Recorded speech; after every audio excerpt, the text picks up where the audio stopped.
కురుక్షేత్ర యుద్ధ భూమిలో అర్జునుడు అడిగిన ప్రతి క్వశ్చన్కి కృష్ణుడు సమాధానం ఇచ్చాడు. అర్జునుడు ఇప్పుడు ఒక కొత్త ప్రశ్న అడిగాడు. దేవుని ఎలా చేరుకోవాలి? రూపంలోనా లేదా నిరాకారంలోనా? ఈ ప్రశ్నకి శ్రీకృష్ణుడు ఇచ్చిన సమాధానం మన జీవితానికే మార్గదర్శనం. Hello everyone, this is Natesh. Welcome back to verse to life.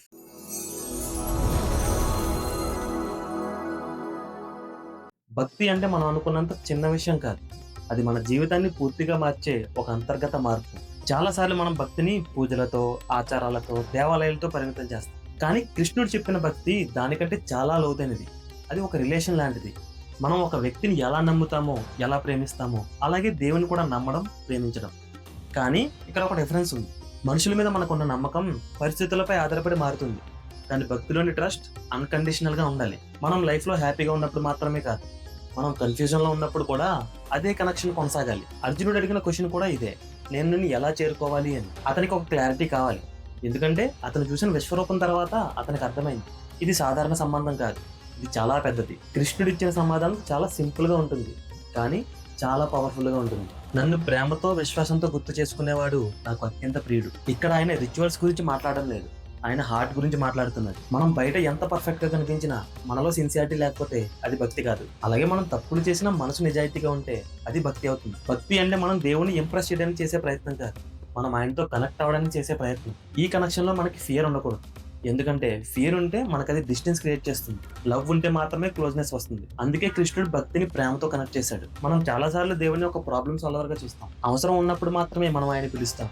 కానీ భక్తి అంటే అవసరం లేకపోయినా ఆ కనెక్షన్ అలాగే కొనసాగడం. అది ఒక హ్యాబిట్ లా మారాలి, ఒక అవేర్నెస్ లా ఉండాలి. కృష్ణుడు ఇంకో గొప్ప విషయం చెప్పాడు, అందరూ ఒకే స్థాయిలో ఉండరు, అందుకే ఆయన డిఫరెంట్ పార్ట్స్ ని చూపిస్తాడు. నీ మనస్సు నాలో స్థిరంగా ఉంచగలిగితే అది అత్యుత్తమం.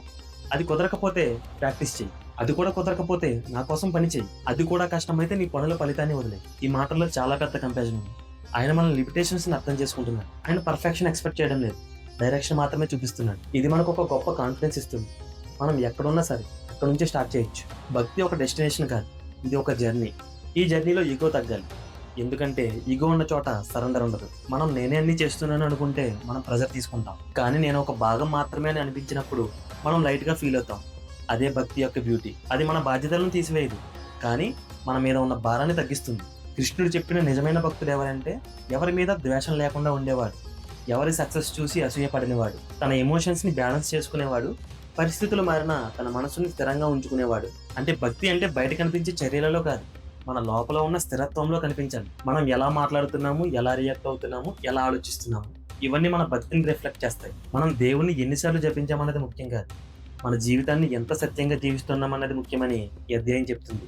భక్తి అంటే జీవితాన్ని వదిలేయడం కాదు, జీవితాన్ని అర్థం చేసుకుని జీవించడం. మనకి అర్థం కాకపోయినా సరే మన జీవితంలో జరిగే ప్రతి విషయానికి ఒక పర్పస్ ఉందని నమ్మడం. అర్జునుడిలాగా మనం కూడా ఎన్నో సందేహాలు పడవచ్చు, కానీ భక్తి మనకు ఒక ఇన్నర్ సపోర్ట్ సిస్టమ్ ఇస్తుంది. బయట ప్రపంచం మారకపోయినా మన లోపల ఒక శాంతి వస్తుంది, అదే నిజమైన స్ట్రెంగ్త్. చివరిగా ఈ అధ్యాయం మనకు చెప్తుంది, దేవుని చేరుకోవాలంటే ప్రత్యేక మార్గం అవసరం లేదు.